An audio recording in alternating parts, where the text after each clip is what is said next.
Well, for more on this, let's speak to the United States former Assistant Secretary of State for Political and Military Affairs, the retired Brigadier General Mark Kimmit. Mark, thank you as always for coming in. So, look, the last time we spoke, there was a sense of optimism. That has passed away quite a lot, hasn't it? Well, I was not optimistic at that time. How can you have a ceasefire? How can you have any kind of sustainment of hostilities if you don't have monitors on the ground and if you have no enforcement mechanism?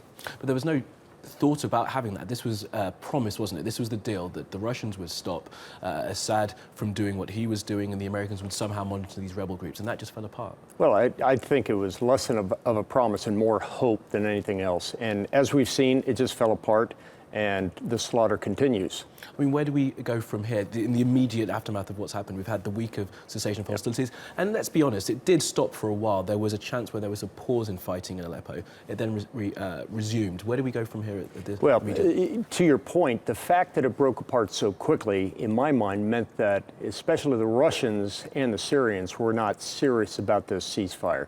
They were probably doing it for public reaction, but certainly not to bring an end to the fighting, much less to achieving a diplomatic solution where we need to be. Well, with that in mind, Samantha Power last night, the ambassador to the United Nations for the United States, had some strong comments just about that. Let's have a listen to that, Mark. Nobody has to convince the United States of America of the danger posed by terrorists. Our citizens are often priority targets all around the world. But when Russia is espousing fiction, we have to call that out. What Russia is sponsoring and doing is not counterterrorism, it is barbarism. I mean, strong words there from Ambassador Power, Mark. Have you heard that sort of thing in the Security Council before? Certainly not from Samantha Power, except for the time that she was following the genocide in Rwanda. But it's more than that. It's more than barbarism. It's more than terrorism. These are war crimes and crimes against humanity. These are prosecutable events and actions according to the International Criminal Court. But for us to take them to the ICC or take anyone to the ICC, the war has to end, doesn't it? And how are we going to get to that point? Not necessarily. I mean, the war was not ended inside of Serbia when the indictments were made. The indictments can go forward now. It certainly won't be till the end of the war until we can actually get somebody into the tribunals. Where do you sense, just quickly on that, where do you sense the reluctance of getting those indictments forward? Is it the lack of evidence that these crimes have been committed? Oh, for goodness sakes. The evidence is there every day. The evidence is on television. The evidence is from the people on the ground, the white helmets. This isn't fake. This isn't posed. But yet the indictments haven't come, Mark. They haven't, and they should. Okay.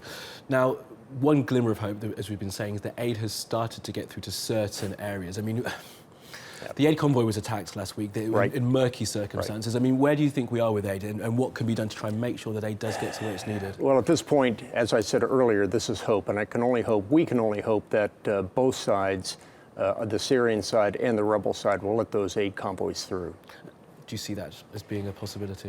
Minor amounts of aid getting through, but only enough to get the world opinion off the backs of the Russians, of the Syrians, and off the terrorists. Okay. And just finally then, Mark, Turkey's role in this has somewhat quietened down in recent weeks because of Operation Euphrates Shield. They've achieved what they wanted to do, I assume, in that area. Where do you see Turkey's involvement in this next? Well, I think Turkey's involvement at this point has been positive. I would hope that they are able to keep the supply lines open from the Turkish border into Aleppo, which is probably the most important thing. We don't need those supply and humanitarian aid intercepted by rebels who don't want that to go in and possibly be captured by the Syrian forces.